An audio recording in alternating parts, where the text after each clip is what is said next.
আসসালামু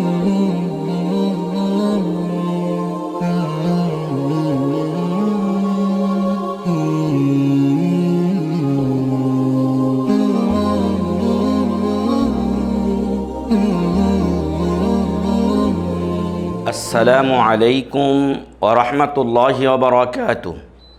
আলহামদুলিল্লাহ ওয়াসসালাতু ওয়াসসালামু আলা রাসূলিল্লাহ ওয়া আলা আলিহি ওয়া সাহবিহি ওয়া মান ওয়ালাহু, আম্মা বা'দ। দেশ ও প্রবাসের, কাছের ও দূরের যে বা যারা আমাদেরকে দেখছেন, আমাদের কথা শুনছেন, তাদের জ্ঞাতার্থে জানাতে চাই যে আপনারা দেখছেন ইহইয়াউস সুন্নাহ টেলিভিশন। আজকে আমাদের বিষয় হচ্ছে দারসুল হাদিস। আমরা নিয়মিত হাদিসে আরবাইন আন-নাওয়াবিয়্যা থেকে হাদিসের দাস পেশ করে থাকি। আজকে আমাদের হাদিস নাম্বার 20, পর্ব নাম্বার 21। সম্মানিত দর্শক শ্রোতা, চলুন তাহলে শুরু করা যাক আজকের দারসুল হাদিস পর্ব। ঐক্যের সাথে সুন্নাহর পথে অবিরাম পথ চলা, এ দৃঢ় প্রত্যয় নিয়ে, এ স্লোগান নিয়ে আপনাদের সামনে উপস্থাপন করছি ইহইয়াউস সুন্নাহ টেলিভিশনের দারসুল হাদিস। আমি মুখলিসুর রহমান বিন মনসুর মাদানী। সম্মানিত দর্শক শ্রোতা, আজকে আমরা যে হাদিসটি আপনাদের সামনে পেশ করব, সে হাদিসটি হচ্ছে আন আবি মাসউদিন উকবাত বিন আমরিনিল আনসারি আল বদরি রাদিয়াল্লাহু আনহু قال قال رسول الله صلى الله عليه وسلم إن مما أدرك الناس من كلام النبوة الأولى إذا لم تستحي فاصنع ما شئت রাওয়াহুল বুখারী রাহিমাহুল্লাহ। সম্মানিত দর্শক শ্রোতা, আজকের হাদিসটি লজ্জা সম্পর্কে বর্ণিত হয়েছে এবং হাদিসটি বর্ণনা করেছেন প্রখ্যাত সাহাবী আবু মাসউদ উকবা বিন আমর আল আনসারি আল বদরি রাদিয়াল্লাহু আনহু। বলার অপেক্ষা রাখে না যে হাদিসের বর্ণনাকারী উকবা বিন আমর রাদিয়াল্লাহু আনহুর পরিচয় হচ্ছে, তার নাম উকবা বিন আমর বিন সা'লাবা বিন আসিরা বিন উসাইর আল আনসারি। তিনি হারিস বিন খাজরাজ গোত্রের লোক ছিলেন এবং তার উপনাম, আরবিতে বলে কুনিয়ত আর বাংলায় বলে উপনামেই তিনি প্রসিদ্ধ ছিলেন এবং প্রসিদ্ধি লাভ করেন। তার উপনাম হচ্ছে আবু মাসউদ আল বদরি। আবু মাসউদ আল বদরি, এ কথা থেকে মনে হতে পারে যে তিনি বদর যুদ্ধে অংশগ্রহণ করেছিলেন, কিন্তু ঐতিহাসিকগণ বলেন যে আসলে তিনি বদর যুদ্ধে অংশগ্রহণ করেননি, বরং বদর এলাকা বা বদর প্রান্তরের আশেপাশে তার বাড়ি ছিল বলেই তাকে বদরি বলা হতো। উল্লেখ্য যে রাসূল সাল্লাল্লাহু আলাইহি সাল্লাম মদিনায় হিজরতের পূর্বে মদিনাবাসীদের সাথে হজের মৌসুমে মিনা প্রান্তরের গিরিপথে রাত্রিবেলা অতি গোপনে দুটো মিটিং করেছিলেন, দুটো বায়াত করেছিলেন। সেই বায়াতদ্বয়ের দ্বিতীয় বায়াতে আবু মাসউদ আল আনসারি রাদিয়াল্লাহু আনহু উপস্থিত ছিলেন এবং তখন তার বয়স সবচাইতে কম বয়সীদের মধ্যে ছিল, অর্থাৎ তিনি দ্বিতীয় বায়াতে আকাবার যারা বায়াত গ্রহণকারী তাদের মধ্যে সবচেয়ে ছোটদের মধ্যে ছিলেন, ছোটদের অন্যতম ছিলেন।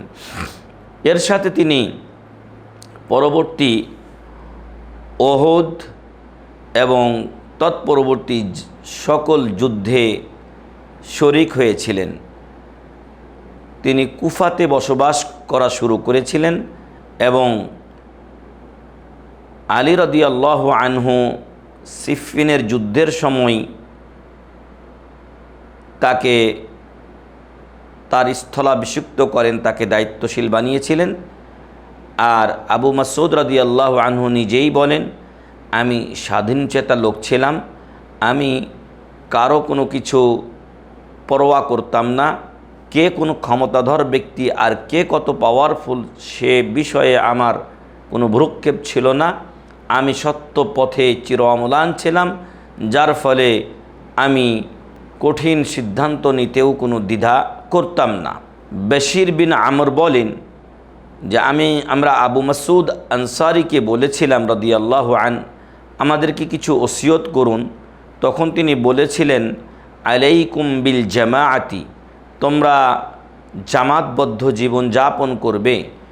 ফাইন্নাল্লাহা লা ইউজমিআল উম্মাতা আলা দালালাহ, কারণ মহান রব্বুল আলামিন উম্মাতে মুহাম্মাদিয়াকে, জামাতবদ্ধ লোকদেরকে গুমরাহির উপরে ঐক্যবদ্ধ করবেন না।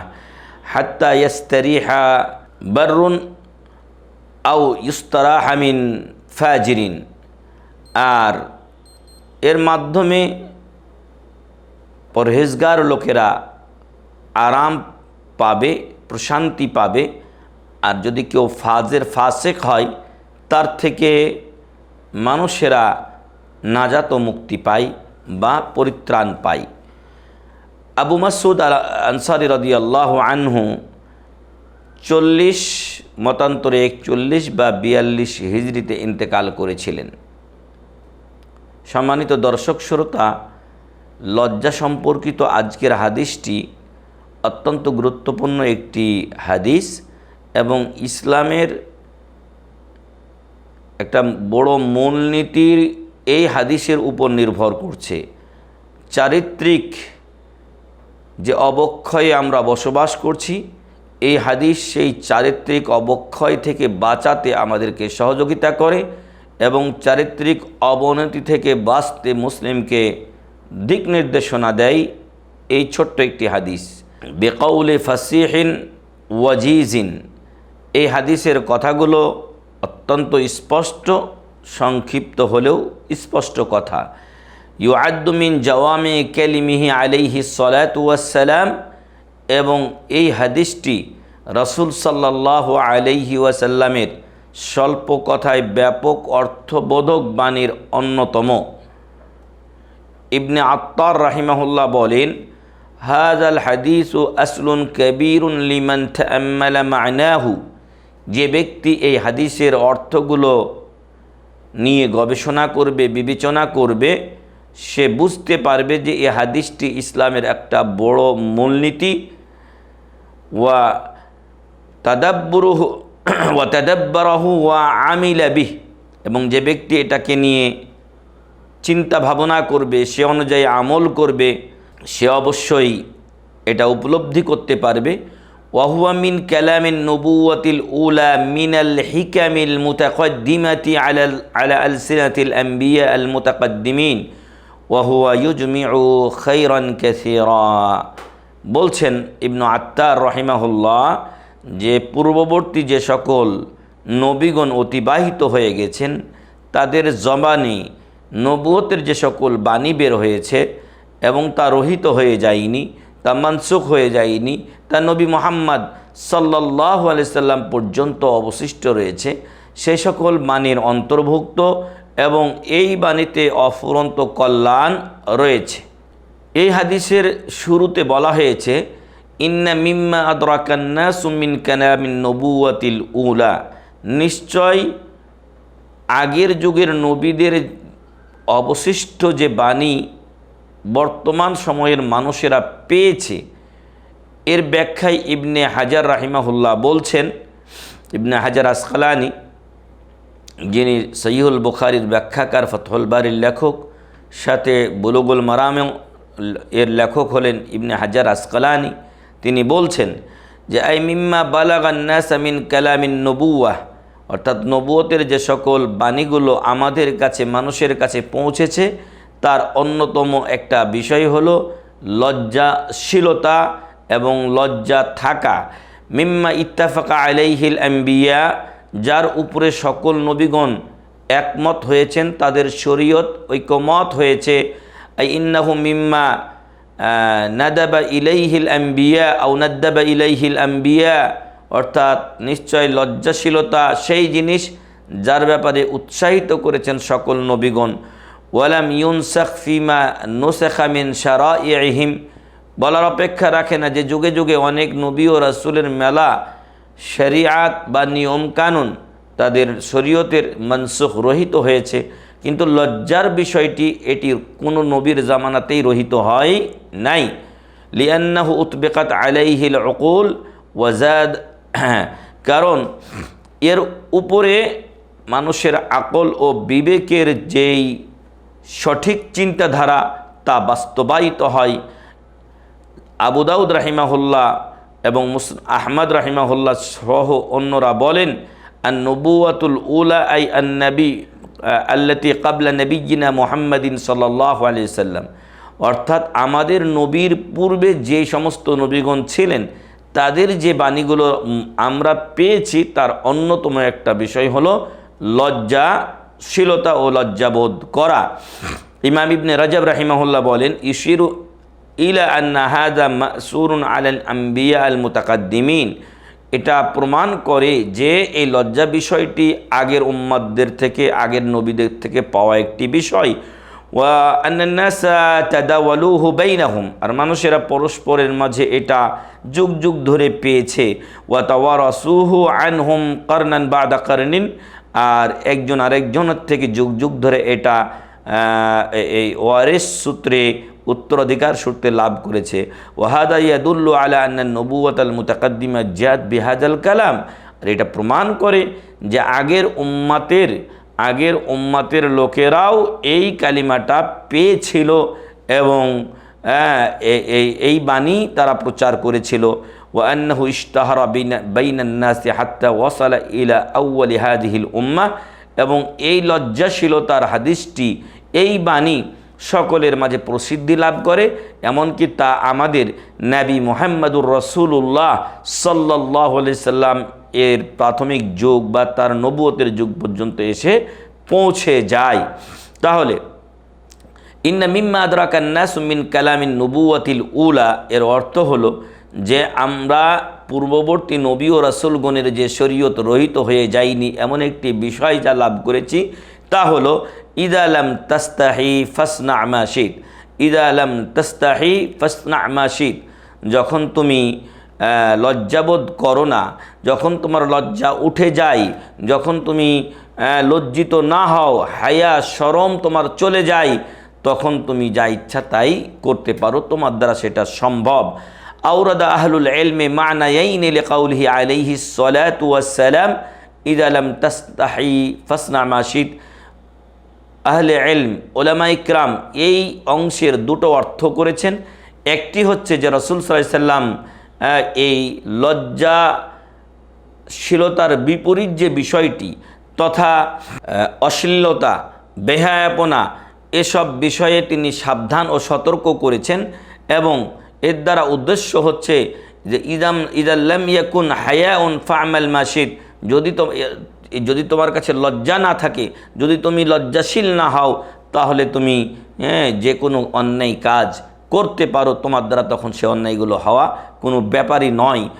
ফাইন্নাল্লাহা ইউজাজিকা আলা মা সানাত, আর মনে রেখো যে তুমি যে অন্যায় করবে, যে অশ্লীলতা করবে, বেহাপনায় লিপ্ত হবে, সেগুলোর প্রতিফল তুমি পাবে। তাহলে ইদালাম তাস্তাহি ফাসনা মা শিত, এই কালিমার দুটো অর্থ করেছেন উলামা ইকরাম।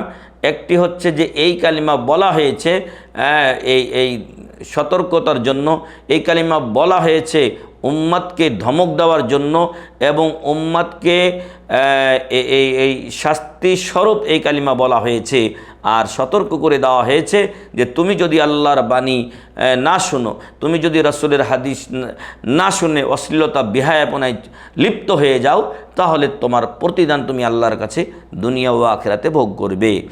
দ্বিতীয় আরেকটি অর্থ হচ্ছে যে আন্নাহু আমরুন বিমা'নাল খাবার, অর্থাৎ এই হাদিসটিতে যদিও নির্দেশসূচক কিছু কথা রয়েছে, কিন্তু সেটা সংবাদের অর্থ বহন করে। আর উদ্দেশ্য হলো আন্না মান লাম ইয়াস্তাহি সানা'a মা শা, যে ব্যক্তি লজ্জাবোধ করে না সে যা ইচ্ছা তাই করে থাকে। ফা ইন্নাল মানিয়া মিন ফি'লিল কাবাহি হুয়াল হায়া, কারণ অন্যায় কাজ থেকে মানুষকে যে বিষয়টি বিরত রাখে সেটি হলো তার লজ্জা। ফামান লাম ইয়াকুন লাহু হায়াউন, অতএব যার লজ্জা থাকে না, ইন হামাকা ফি কুল্লি ফাহশাইন ওয়া মুনকার, তখন সে যে কোনো অন্যায়, অগ্রহিত কাজ, ফাহেসা কাজ, অশ্লীল কাজে নিমজ্জিত হতে পারে।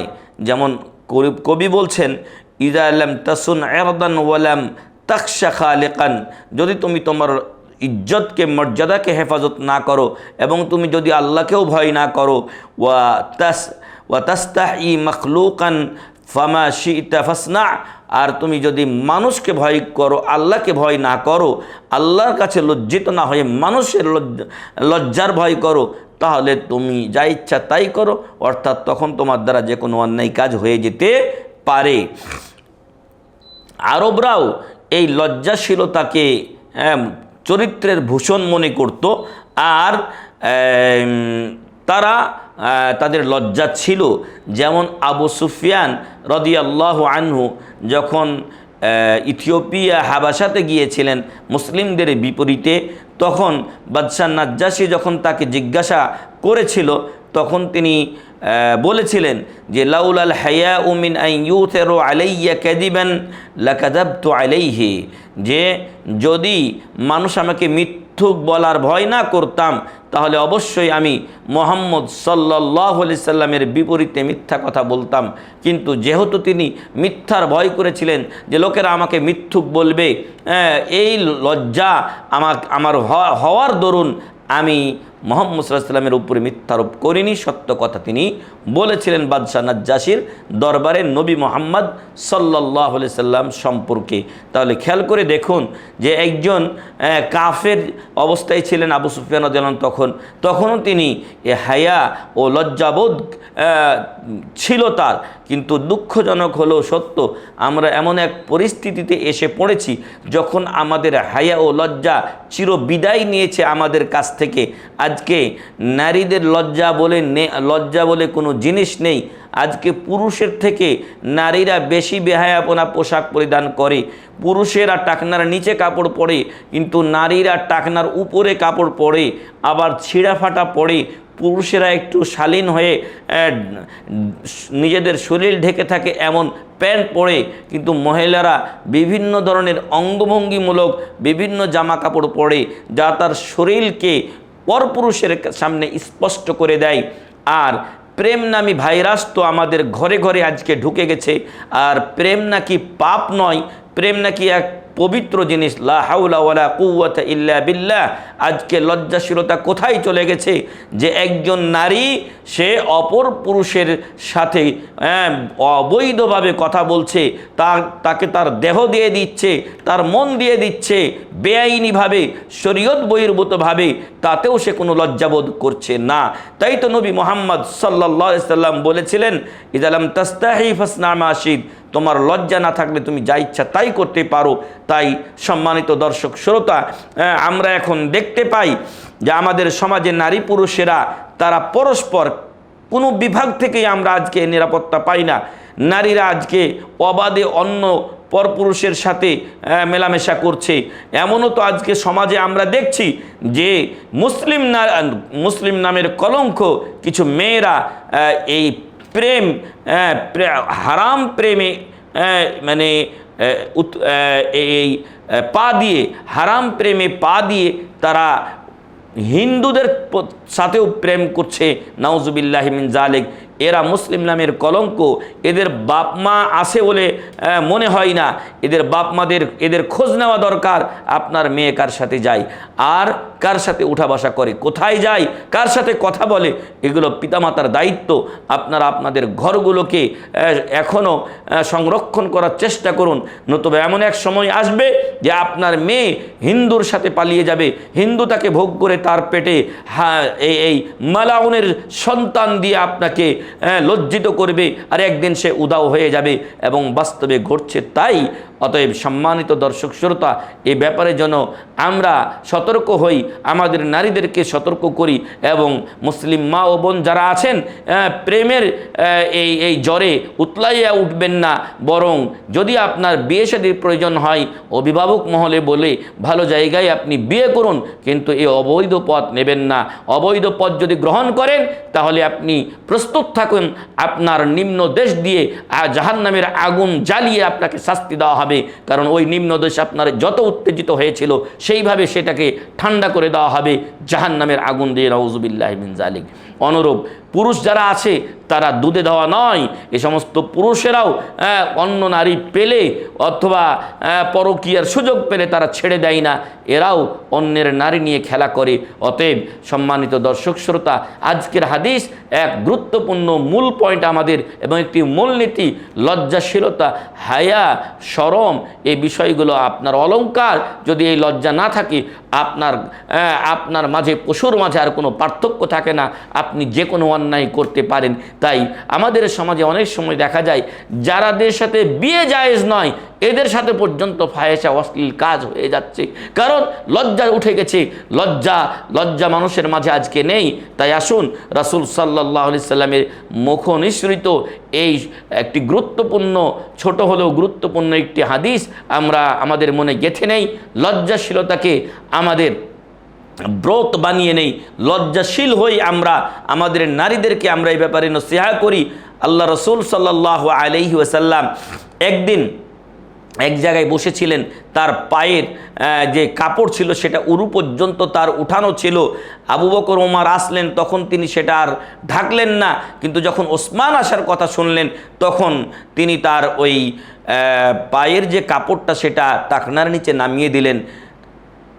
তাকে যখন বলা হলো যে আপনি এটা করলেন কেন, আগে আপনি এটা ঢাকলেন না, বললেন যে আলা আস্তাহি মিন রাজুলিন তাস্তাহিল মালাইকাতু মিন, আমি কি সেই লোক থেকে লজ্জাবোধ করব না, আমি কি লজ্জা করব না সেই ব্যক্তি থেকে যেই লোককে দেখলে ফেরেশতারাও লজ্জিত হয়। আল্লাহু আকবার।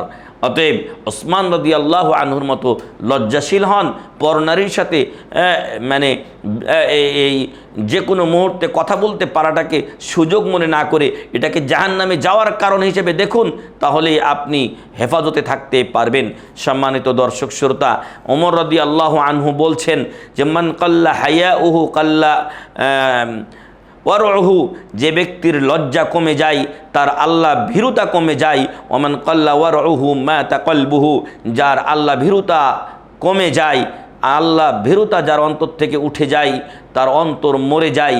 আর এক কবি বলছেন ইযা লাম তাখশা আকিবাতাল লায়ালি, তুমি যদি রাত্রির পরিণাম সম্পর্কে ভয় না করো, ওয়ালাম তাস্তাহি ফাসনা মা তাশা, আর যদি তুমি লজ্জাশীল না হও তাহলে তুমি যা ইচ্ছা তাই করতে পারো। ফালা ওয়াল্লাহি মা ফিল আইশি খায়রুন, আল্লাহর কসম এই জীবনযাপনে কোনো কল্যাণ থাকতে পারে না। ওয়ালা দুনিয়া ইযা যাহাবাল হায়াউ, লজ্জা চলে গেলে সেই লজ্জার মাঝে সেই জীবনের মাঝে কোনো কল্যাণ থাকতে পারে না।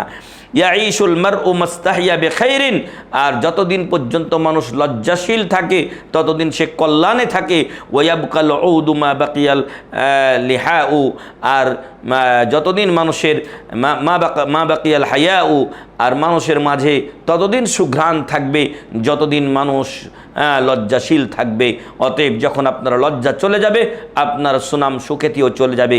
তাই আসুন, আপনি হয়তো ভাবছেন যে আমাকে কেউ দেখে না, আমি গোপনে এই অন্যায় কাজগুলো করে ফেলি, কিন্তু মহান রব্বুল আলামিন আপনাকে দেখছেন।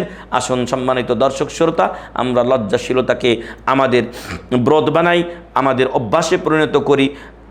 এই হাদিস থেকে বেশ কয়েকটি বিষয় আমরা জানতে পারি। তার মধ্যে এক নাম্বার হচ্ছে ইদা তারাকাল মারউল হায়া ফালা তানতাযিরু মিনহু খাইরা, যদি কোনো ব্যক্তি লজ্জাকে পরিহার করে, লজ্জা হারিয়ে ফেলে, তার থেকে কোনো কল্যাণের আশা করিয়েন না। তারপরে 2 নম্বরে আল হায়াউ কুল্লুহু খাইরুন, লজ্জাশীলতার সবটাই কল্যাণকর। 3 নম্বরে আল হায়াউ আসরুল আখলাকিল কারীমা, উত্তম চরিত্রের মূল হলো লজ্জাশীলতা। 4 নম্বরে আল হায়াউ মিন খিসালিল ঈমানি ওয়া হুসনিল ইসলাম, উত্তম ইসলামী উন্নত চরিত্র এবং ইমানি বৈশিষ্ট্যের অন্যতম হলো লজ্জাশীলতা। 5 নম্বরে আল হায়াউ ইউবঈদু আন ফাদাইহিদ দুনিয়া ওয়াল আখিরাহ, লজ্জাশীলতা মানুষকে দুনিয়া ও আখিরাতের লাঞ্ছনা অপমান থেকে হেফাজত করে। 6 নম্বরে আল হায়াউ দালিলুন আলা কারামিস সাজিয়্যা ওয়া তিবিল মুমবিত, এই আপনি যে সুচরিত্রের অধিকারী এই লজ্জাশীলতাই আপনার প্রমাণ বহন করে। 7 নম্বরে আল হায়াউ সিফাতুম মিন সিফাতিল আম্বিয়া ওয়াস সাহাবাতি ওয়াত তাবিঈন, লজ্জাশীলতা নবীগণ, সাহাবায়ে কিরাম, তাবেঈন, তবে তাবেঈন এবং তাদের পথের পথিকদের একটা চরিত্র এবং তাদের এইটা একটা অভ্যাস। 8 নম্বরে ইউআদ্দু সাহিবুহা মিনাল মাহবুবিনা মিনাল্লাহি ওয়ান নাস, যে ব্যক্তি লজ্জাশীল তাকে আল্লাহ ভালোবাসেন, তাকে মানুষেরা ভালোবাসে। 6 নম্বর ওফিহা আন্না মিনাল আখলাকিল কারীমাতি আল্লাতী কানা আলাইহা আহলুল জাহিলিয়া মা হুয়া মিন মিরাসিন নবুওয়াতিল আউয়াল, এটাও আমরা বুঝতে পারি যে জাহিলি যুগের লোকেরা লজ্জাশীল ছিলেন এবং এই লজ্জাশীলতা 10 নম্বরে এই লজ্জাশীলতা পূর্ববর্তী নবী ও রাসূলগণের একটি অন্যতম চরিত্র ছিল এবং এটা ওহির একটা অন্যতম অংশ ছিল প্রত্যেক দিন ধর্মে। তো আসুন সম্মানিত দর্শক শ্রোতা, আমরা লজ্জাশীলতাকে আমাদের চরিত্র বানাই এবং বেহায়া, অশ্লীলতা এবং যাবতীয় খারাপি থেকে, যাবতীয় জেনা ব্যভিচারের যে রাস্তাগুলো আছে সেগুলো থেকে নিজেদেরকে হেফাজতে রাখি। আল্লাহ তাআলা আমাদের সবাইকে কবুল করুন, আল্লাহুম্মা আমিন। আল্লাহ তাআলা আমাদের সবাইকে হেফাজত করুন, আমিন। ওয়া আখিরু দাওয়ানা আলহামদুলিল্লাহি রাব্বিল আলামিন ওয়া সাল্লাল্লাহু আলা নাবিয়্যিনা মুহাম্মদ ওয়া আলা আলিহি ওয়া সাহবিহি।